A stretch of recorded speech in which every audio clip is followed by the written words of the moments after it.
Hello बच्चों, चलिए प्रश्न को पढ़ते हैं और समझते हैं। सम्मिश्र संख्याओं के संयुग्मी ज्ञात कीजिए। और हमें संख्याएं दी है। देखो, पहला कोष्टक है जिसमें दिया हुआ है 3 - 2 आयोटा, दूसरे कोष्टक में है 3 + 2 आयोटा, और उसके बाद तीसरे कोष्टक में है 1 + आयोटा। ठीक है बच्चों, तो हमें इस दी गई सम्मिश्र संख्या का संयुग्मी ज्ञात करना है। तो बच्चों, प्रश्न को हल करने से पहले प्रश्न के लिए हम मुख्य अवधारणा देख लेते हैं बच्चों, जिसकी सहायता से हम इस प्रश्न को हल करेंगे। ठीक है, तो मुख्य अवधारणा में बच्चों सबसे पहले हम सम्मिश्र संख्या को समझेंगे और फिर उसका संयुग्म ज्ञात करना भी सीखेंगे।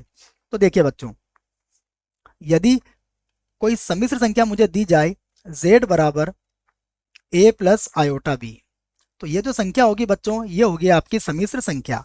यहाँ पर a और b ये दोनों ही क्या होंगे, वास्तविक होंगे बच्चों।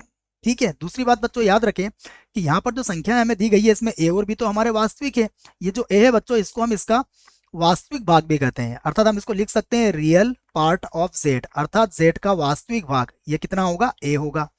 फिर हम कह सकते हैं इसका काल्पनिक भाग, जिसको इमेजनरी पार्ट ऑफ z कहेंगे, तो इसका जो काल्पनिक भाग होगा वो किसके बराबर होगा बच्चों, b के बराबर होगा। और तथा ये जो आपको आयोटा नजर आ रहा है बच्चों, आयोटा का मान होता है यहाँ पर -1। ठीक है, दूसरी बात बच्चों, देखो हमें पता है कि जो आयोटा है वह किसके बराबर है, वर्गमूल -1 के बराबर है। तो अगर आप इसके दोनों पक्षों का वर्ग करते हैं तो यहां से देखो, आयोटा की घात 2 ये किसके बराबर हो जाएगा, -1 के बराबर हो जाएगा।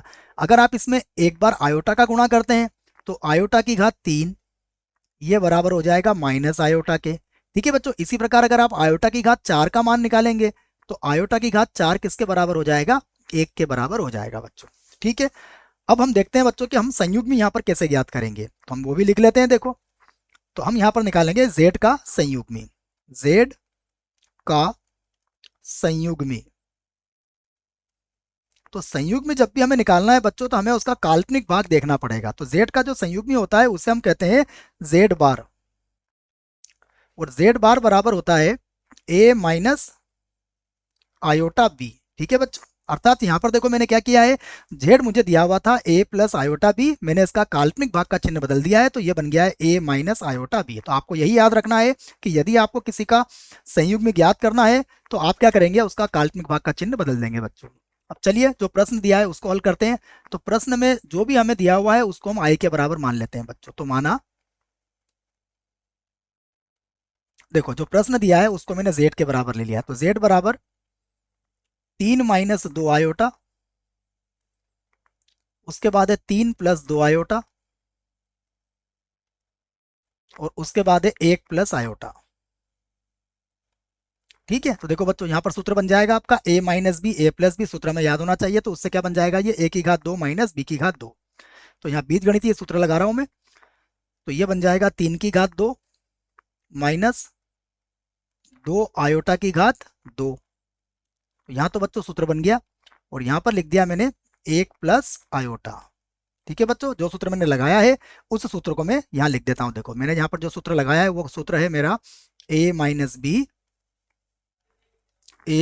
b बराबर होता है a की घात 2 - b की घात 2 के। बच्चों इस सूत्र का प्रयोग मैंने किया है, जिसको मैंने यहाँ समझा दिया है आपको। ठीक है, अब देखो फिर से लिखते हैं हम z बराबर। अब z बराबर कितना आ जाएगा, देखो यहाँ से 3 का वर्ग करेंगे तो ये हो जाएगा 9, तो ये तो हो गया 9। और उसके बाद माइनस, यहाँ देखो 2 का वर्ग करेंगे तो कितना आएगा आपका 4, और आयोटा का वर्ग करेंगे तो कितना आएगा बच्चों, -1। तो ये क्या बन जाएगा, +4 बन जाएगा बच्चों। ठीक है, आ गया होगा समझ में आपको, तो ये इसको लिख देता हूं मैं +4। और दूसरे कोष्टक में देखो क्या है हमारे पास, दूसरे कोष्टक में हमारे पास 1 + आयोटा, तो इसको लिख दिया हमने 1 + आयोटा। ठीक है, तो देखो 9 और 4 को जोड़ लेंगे हम, तो 9 और 4 कितना हो जाएगा, यहाँ पर 13 हो जाएगा। तो z बराबर ये हो गया हमारे पास 13 और 1 + आयोटा।